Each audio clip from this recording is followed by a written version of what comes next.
دستر بندی مبارک حافظانو گلانو خوشحالی مبارک مبارک مبارک دستر بندی مبارک حافظانو گلانو خوشحالی د حفظ په برخه کې موږ 12 کسان فارغان لرو او همدارنګه د ناظري په برخه کې چې قران کریم په ناظره باندې ختم کړی دی 14 کسان شاګردان لرو او همدارنګه سخت کال هم موږ تر شپږمې درجې پورې دلته شاګردان درلودل چې زموږ سره یې تعلیمي کال پای ته ورساو او اوس په الحال رخصتي ده د مدرسې او په رخصتۍ کې موږ د اوس عملا د قران کریم تفسیر او ترجمه لرو او د حفظ څنګه خو سروح کال هغه روانه وي صرف په اخترونو کې رخصتي لري نور د حفظ دا برخه چې ده هغه تقریبا ټول کال هغوی درسونه جریان لري صفتو نادرغه لپ قرآن دی د دنیا دی ترتمونو تارنائی ستاپ پھو کنن پرات وڑبتان دی در مدت 3.5 سال در نزد قاری صاحب ادیب عاکف زندانی حفظ را به اتمام رساندیم و یک سپاس فراوان از اداره مدرسه و از قاری صاحب ادیب عاکف زندانی. افغانستان را ما باید پیشرفت بدیم و یگانه چیزی که میتونیم توسط قلم است. ما میخوایم معلومات درباره دارالعلوم و دارالحفاظ ابوبکر صدیق بدهم. دارالعلوم ابوبکر صدیق بسیار یک جای خوب و فضای بسیار خوب برای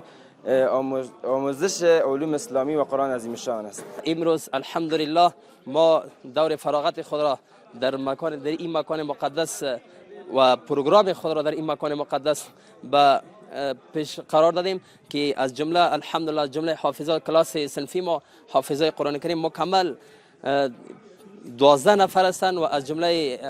شاگردان ناظره ما که الحمدلله اونها از ناظره فارغ شدند اونها به تعداد 14 نفر هستند و الله را بازم شکرگزار هستیم که ما را در این مکان مقدس باعث مظهر خدمت خود قرار و از کتاب خود قرار داده است.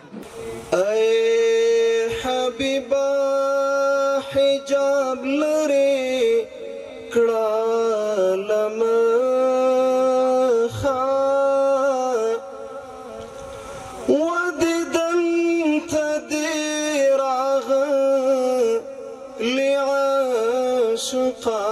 عاشقان دی ستا پکلی کی غم جن زڑ گئے خوشان وی ستا پکلی کی غم جن زڑ گئے خوشان وی انوارات لکه باران د پاک سبحان دی د مربا ذاکر جانا نلگ نظر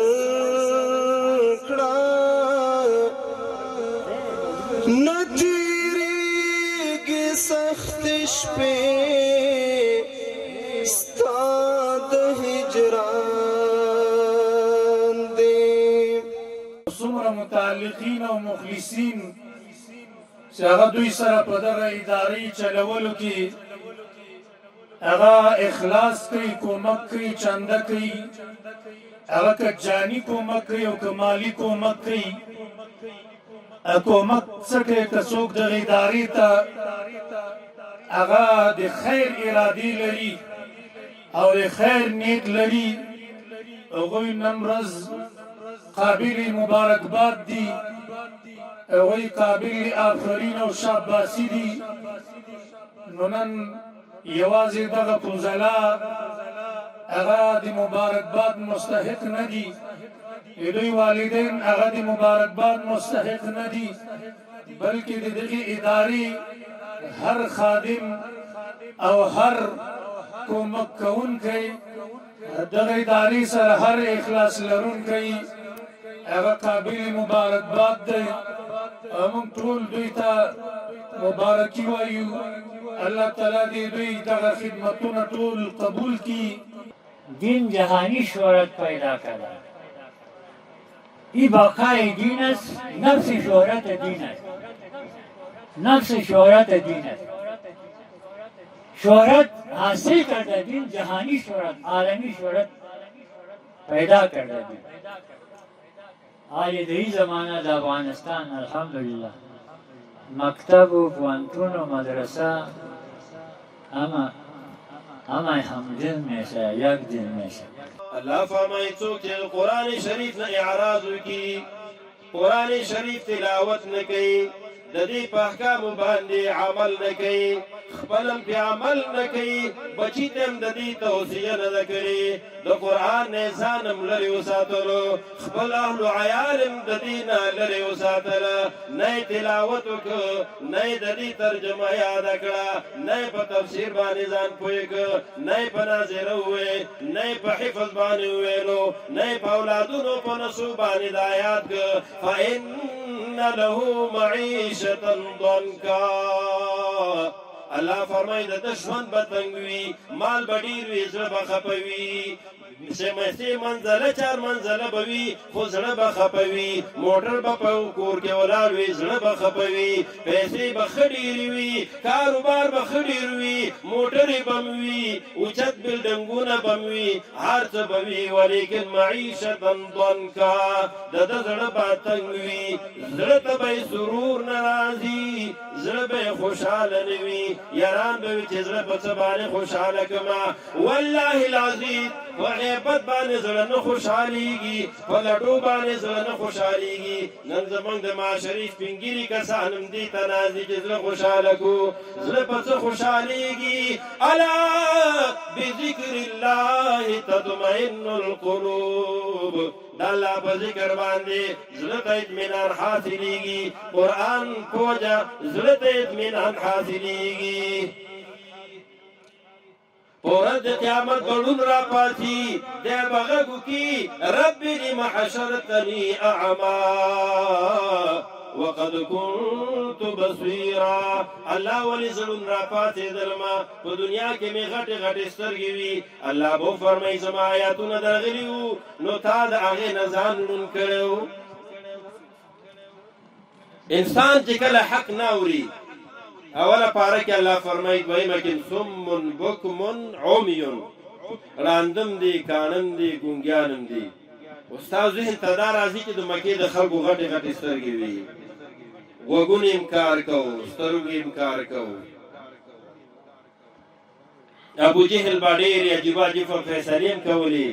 الله فرمایي کاڼه دي، ګونګیان دي، ړانده دي. دا ولې الله فرمایي؟ وجه دا ده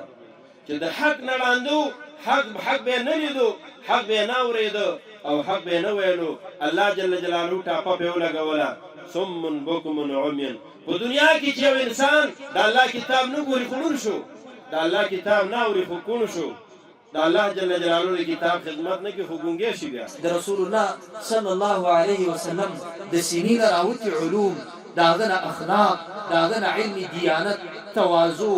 ته وګوره د پیغمبر د سینې نه چې کوم علوم راوتلي دي، که د یو سړي دي ټولو سره رابطه وه او دا ټولې واخیستل دغه سړي ته وارث وه. کله چې فضیلت د اهل علمو او یا د علماو کېږي، خو امام ابو حنیفه عالمو رضی الله عنه، امام مالک عالمو رضی الله عنه، امام شافعی، امام احمد ابن محمد ابن حنبل،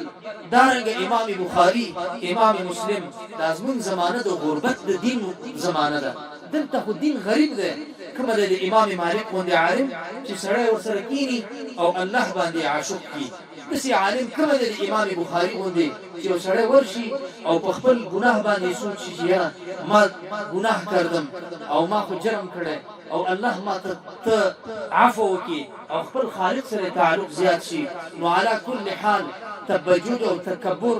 یا داسې علوه دا د الله د نیابت او د خلافت سره منافي ده. د دې وجې نه آدم علیه السلام سره الله هغه معامله وکړه تر دې چې دی متواضع په مخ د ځمکه وګرځي تر څو د خدای خلافت صحیح انجام کړي. نو دغه طالبان یا ملایان یا دغه حافظان چې فارغېږي نو هم د دوی د اساس د زندګۍ دا ده چې په خلکو کې به داسې د تواضع د انکسارۍ او د عاجزۍ پیشه خپلوي تر څو د الله جل جلاله هغه علم بیا دغسې سینو ته او دغسې زړونو ته راکته کېږي. د خدای پاک جل جلاله احکامات به په مخ د ځمکه زما د الله نه امید دی چې بیا صحیح عملي کړي.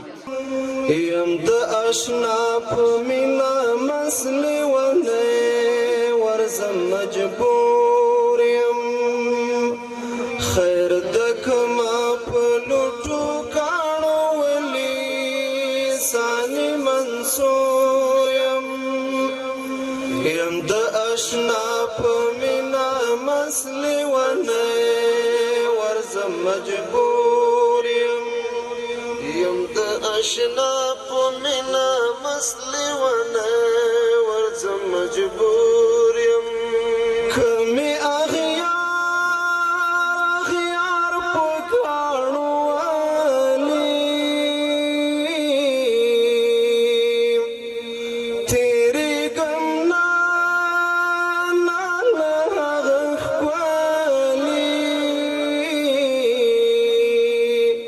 یما بیمار ترینا درمل غواړما پزړه رنځور یم د اشنا په مینا مسلې ونه ورځم مجبور یم.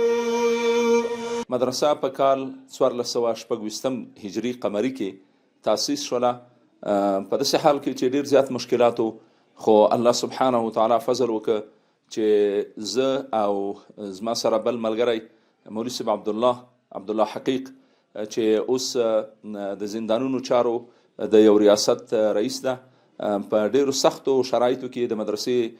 تاسیس او بنیاد وکړه. د هغې نه بعد الله سبحانه وتعالی د دې منطقې او د نورو اجسیبانو او مسلمانانو په مرسته باندې الله سبحانه وتعالی زموږ سره دا توفیق شامل حال وګرځاو چې مدرسه ورځ تر بلې ښه کېدله او د بنیاد یعنی د مدرسې بنیاد کېښودلی شو او د مدرسې د تعمیر چارې تر یو حده پورې مخته بوتلل شولې. بیا د هغې نه بعد ډېر زیات مشکلات هم موږ ولیدل. مدرسې کې په ابتدا کې لیلیه شاګردان موږ نه درلودل، صرف نهاري شاګردانو. بیا د 2 کاله 3 کاله نه بعد بیا موږ لیلیه شاګردان په کم تعداد کې دلته ځای په ځای کړل او د هغې نه بعد بیا دا شاګردان ورځ تر بلې ډېرېدل او د ډېرو کلونو الحمدلله موږ د فراغت دا سلسله لرو چې تر اوسه پورې الحمدلله د 100 نه زیات شاګردان د مدرسې د حفظ په برخه کې فارغان ورکړي دي او همدارنګه د کتابونو برخه هم لرو په دې مدرسې کې چې د 4مې درجې پورې موږ درسونه لرو او په 100 شاګردان الحمدلله تر اوسه پورې زموږ سره دلته کتابونه ویلي دي او ډېر د مدرسې شاګردان داسې دي چې موږ سره د کتابونو په برخه کې او همدارنګه د حفظ په برخه کې خو حفظ را سره تکمیل کړی دلته او کتابونه هم تر 4مې درجې پورې ویلي دي. د هغې نه بعد د نورو مدرسو نه فارغان شوي دي، یعنې هلته یې وړه دوره او لویه دوره ویلې ده او اوس د دې مدرسې شاګردان په ډېرو مدارسو کې استادان دي او همدارنګه په د امارت په ډېرو پوسټونو باندې د دې مدرسې شاګردان اوس کار کوي. الحمدلله جامعې ته د مدرسې ښه خدمات وړاندې کړي دي او په علمي ډګر کې ښه بااستعداده شاګردان روزلي دي او اوس عملا د جامعې د مسلمانانو په خدمت کې دي. خیر د کما په لوټو کاڼو ولي سانی منصور یم د اشنا په مینا مسلې ونه ورځم مجبور یم د اشنا په مینا مسلې ونه ورځم مجبور یم که د منصور غوندې په دار دا به قربان قربان له ښکلي یار شم د ښکلي یار په ښکلي مینا کې تل هسې مخمور یم د اشنا په مینا مست لیونی ورځم مجبور یم د اشنا په مینا مست لیونی ورځم مجبور یم د یار مې داسې داسې مخزیات ده په ټول جهان جهان داسې خواره ده زه د جانان د ښکلي حسن غلام ډېر پرې مغرور یم د اشنا په مینا مست لیونی ورځم مجبور یم خیر تک ما په لوټو کاڼو ولي ثاني منصور یم د اشنا په مینا مست لیونی مجبور یم د اشنا په مینا مست لیونی ورځم مجبور یم د یار لیدل لیدل مې تقاضا ده دیدن یې تل تل رانه قضا ده خاص په عقبا کې یې وصال غواړمه دلته محصور یم د اشنا په مینا مست لیونی ورځم مجبور یم د اشنا په مینا مست لیونی ورځم مجبور یم که دغه فیض فیض راته حاصل شو چې یار زما زما سره واصل شو ما سروري بس ټول جهان موندو هزار مشکور یم د اشنا په مینا مست لیونی ورځم مجبور یم خیر تک ما په لوټو کاڼو ولي ثاني منصور یم د اشنا په مینا مست لیونی ورځم مجبور یم د اشنا په مینا مست لیونی ورځم مجبور